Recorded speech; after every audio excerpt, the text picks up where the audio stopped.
ಆತ್ಮೀಯ ವಿದ್ಯಾರ್ಥಿಗಳೇ, ತಮ್ಮೆಲ್ಲರಿಗೂ ಆನ್ಲೈನ್ ತರಗತಿಗೆ ಸ್ವಾಗತ. ಇವತ್ತಿನ ಒಂದು ತರಗತಿಯಲ್ಲಿ ನಾವು ಬೇಡಿಕೆಯ ಸಿದ್ಧಾಂತವನ್ನು ಕುರಿತು ಚರ್ಚಿಸೋಣ. So theory of demand.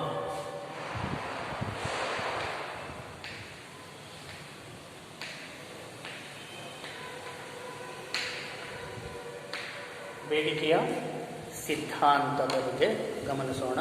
ಬೇಡಿಕೆ ಅಂದರೇನು, ಬೇಡಿಕೆಯ ಅನುಸೂಚಿ ಅಂದರೇನು, ಬೇಡಿಕೆಯ ರೇಖೆ ಯಾವ ರೀತಿ ರಚನೆಯಾಗುತ್ತೆ ಅನ್ನೋದನ್ನು ನಾವಿಲ್ಲಿ ಗಮನಿಸ್ತಾ ಇರ್ತಕ್ಕಂಥದ್ದು. ಸೊ ಅರ್ಥಶಾಸ್ತ್ರದಲ್ಲಿ ಎರಡು ಪ್ರಮುಖ ಆರ್ಥಿಕ ಶಕ್ತಿಗಳು ಅಂತಂದರೆ ಒಂದು ಬೇಡಿಕೆ, ಇನ್ನೊಂದು ಪೂರೈಕೆ. ಈ ಬೇಡಿಕೆ ಮತ್ತು ಪೂರೈಕೆಗಳು ಅರ್ಥಶಾಸ್ತ್ರದಲ್ಲಿ ಬಹಳಷ್ಟು ಪ್ರಮುಖವಾಗಿರ್ತಕ್ಕಂತಹ ಒಂದು ಆರ್ಥಿಕ ಶಕ್ತಿಗಳಾಗಿರ್ತಕ್ಕಂಥದ್ದು.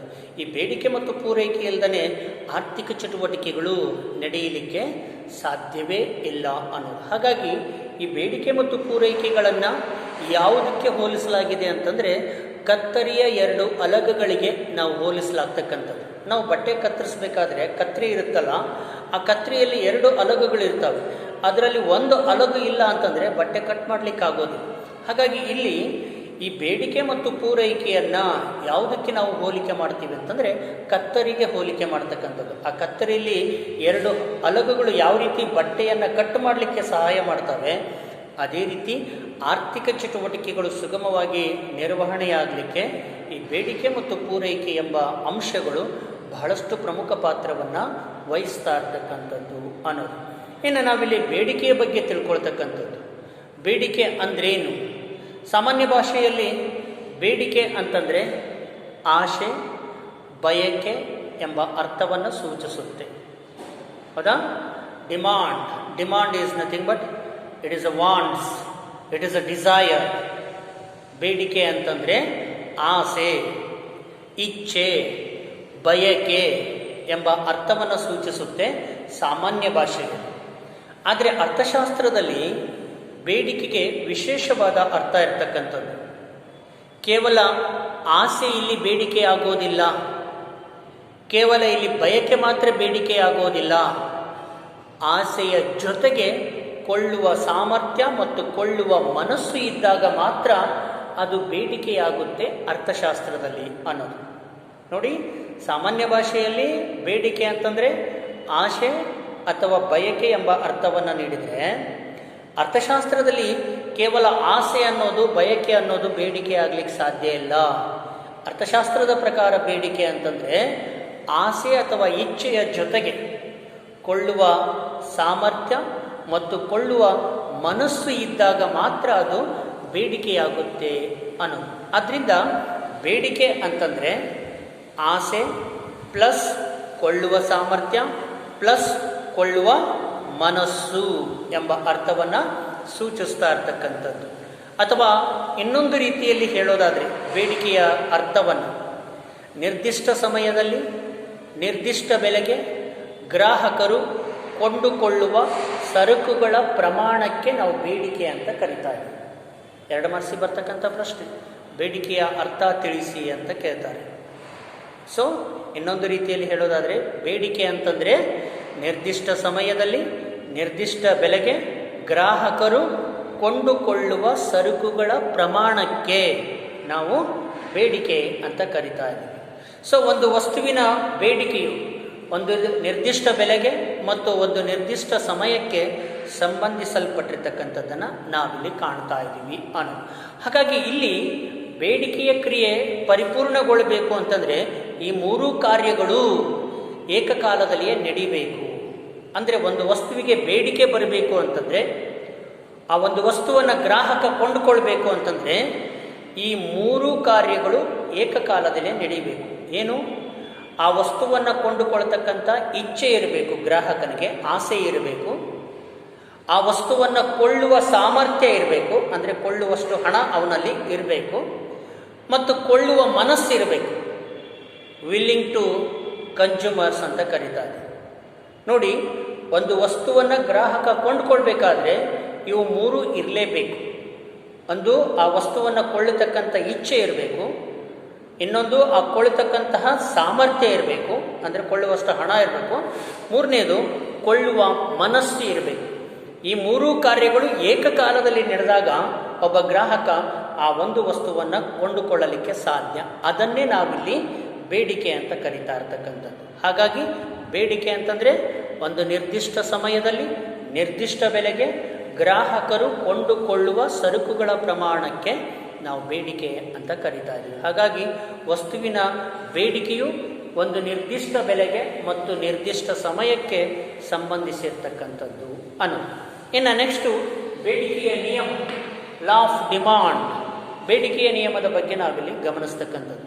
ಬೇಡಿಕೆಯ ನಿಯಮ ಅರ್ಥಶಾಸ್ತ್ರದ ಒಂದು ಪ್ರಮುಖ ನಿಯಮವಾಗಿರ್ತಕ್ಕಂಥದ್ದು. ಇದು ಅನುಭೋಗಿ ವರ್ತನೆಯ ಮೂಲಭೂತ ನಿಯಮವಾಗಿರ್ತಕ್ಕಂಥದ್ದು. ಈ ನಿಯಮ ಎಲ್ಲ ಗ್ರಾಹಕರ ಅನುಭವಕ್ಕೆ ಬಂದಿರುವ ಒಂದು ನಿಯಮವಾಗಿರ್ತಕ್ಕಂಥದ್ದು. ಈ ನಿಯಮ ಎಲ್ಲರಿಗೂ ಕೂಡ ಗೊತ್ತಿರ್ತಕ್ಕಂಥದ್ದೇ, ಎಲ್ಲರ ಅನುಭವಕ್ಕೂ ಕೂಡ ಬಂದಿರತಕ್ಕಂಥದ್ದು ಈ ಬೇಡಿಕೆಯ ನಿಯಮ ಅನ್ನೋದು. ಸಾಮಾನ್ಯವಾಗಿ ಯಾವುದಾದ್ರೂ ವಸ್ತುವಿನ ಬೆಲೆ ಹೆಚ್ಚಾದರೆ ಆ ವಸ್ತುವಿನ ಬೇಡಿಕೆಯ ಪ್ರಮಾಣ ಕಡಿಮೆಯಾಗುತ್ತದೆ.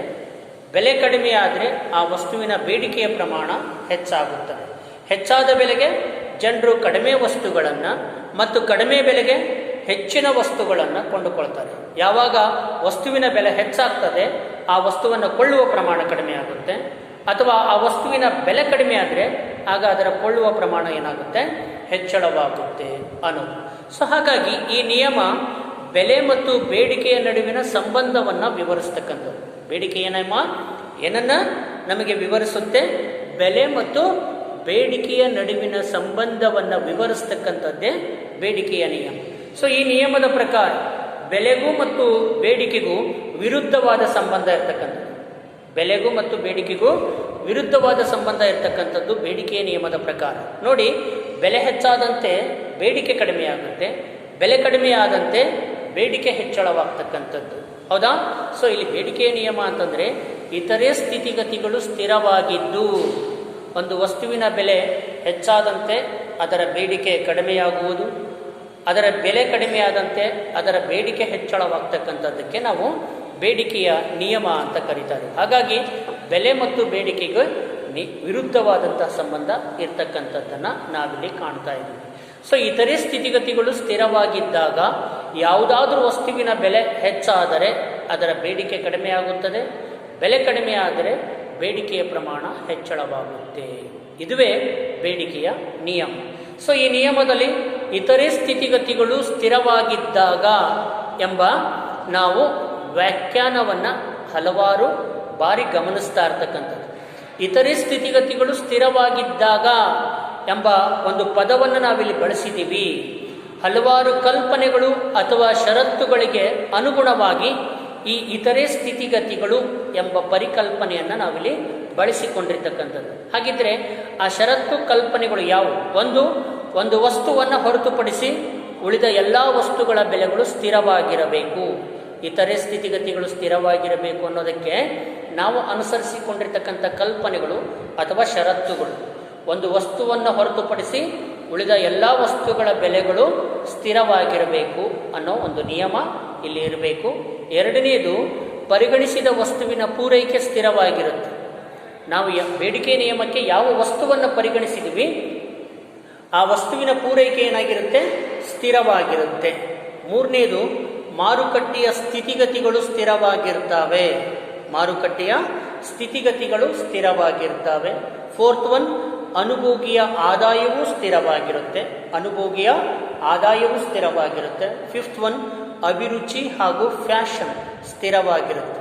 ಇವೆಲ್ಲವೂ ಸ್ಥಿರವಾಗಿದ್ದು ಒಂದು ವಸ್ತುವಿನ ಬೆಲೆಯಲ್ಲಿನ ವ್ಯತ್ಯಾಸದಿಂದ ಬೇಡಿಕೆಯಲ್ಲಿ ವ್ಯತ್ಯಾಸವಾದರೆ ಅದನ್ನೇ ನಾವು ಬೇಡಿಕೆಯ ನಿಯಮ ಅಂತ ಕರೀತಾರೆ. ಹಾಗಾಗಿ ಇವೆಲ್ಲ ಸ್ಥಿರವಾಗಿರಬೇಕು.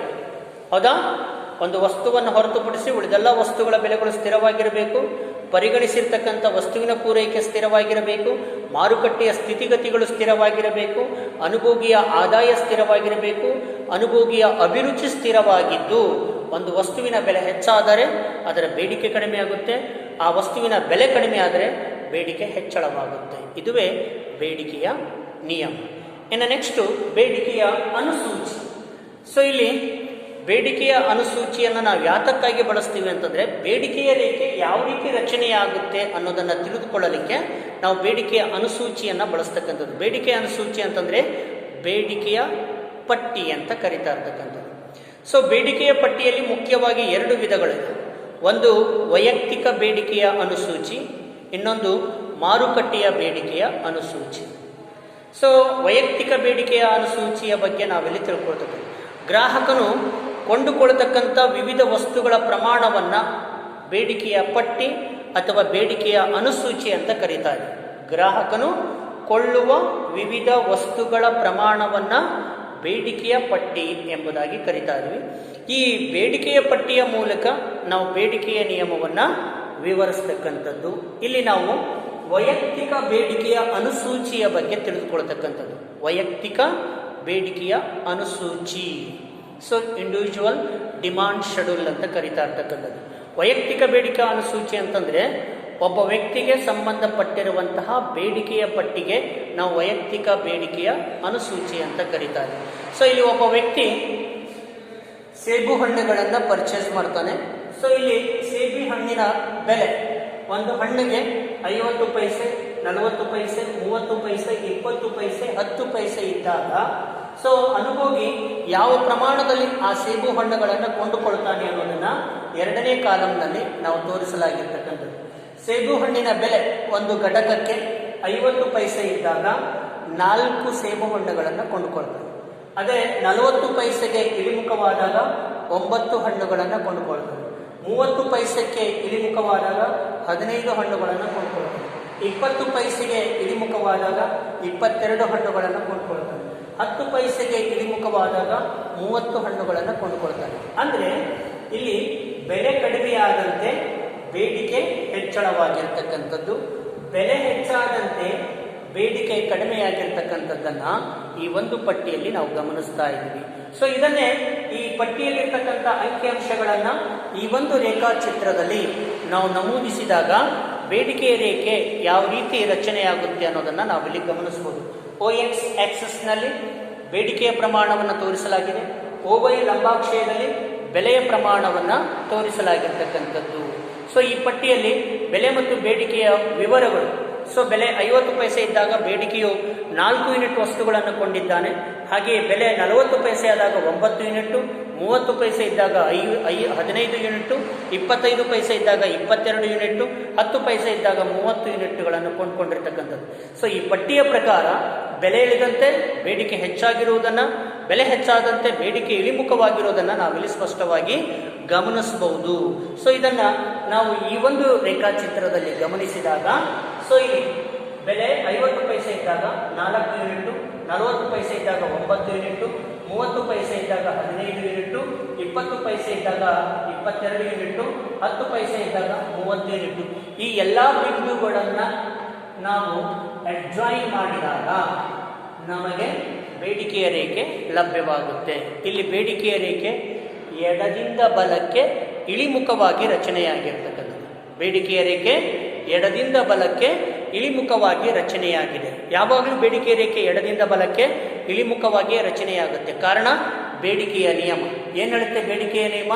ಬೇಡಿಕೆಯ ನಿಯಮ ಇತರೆ ಸ್ಥಿತಿಗತಿಗಳು ಸ್ಥಿರವಾಗಿದ್ದು ಒಂದು ವಸ್ತುವಿನ ಬೆಲೆ ಹೆಚ್ಚಾದಾಗ ಅದರ ಬೇಡಿಕೆ ಕಡಿಮೆಯಾಗುತ್ತೆ, ಬೆಲೆ ಕಡಿಮೆ ಆದಾಗ ಅದರ ಬೇಡಿಕೆ ಹೆಚ್ಚಳವಾಗಿರೋದ್ರಿಂದ ಬೇಡಿಕೆಯ ರೇಖೆ ಯಾವಾಗಲೂ ಎಡದಿಂದ ಬಲಕ್ಕೆ ಕೆಳಮುಖವಾಗಿ ಚಲಿಸುತ್ತದೆ. ಇದುವೇ ಬೇಡಿಕೆಯ ನಿಯಮ, ಬೇಡಿಕೆಯ ರೇಖೆ. ಧನ್ಯವಾದಗಳು.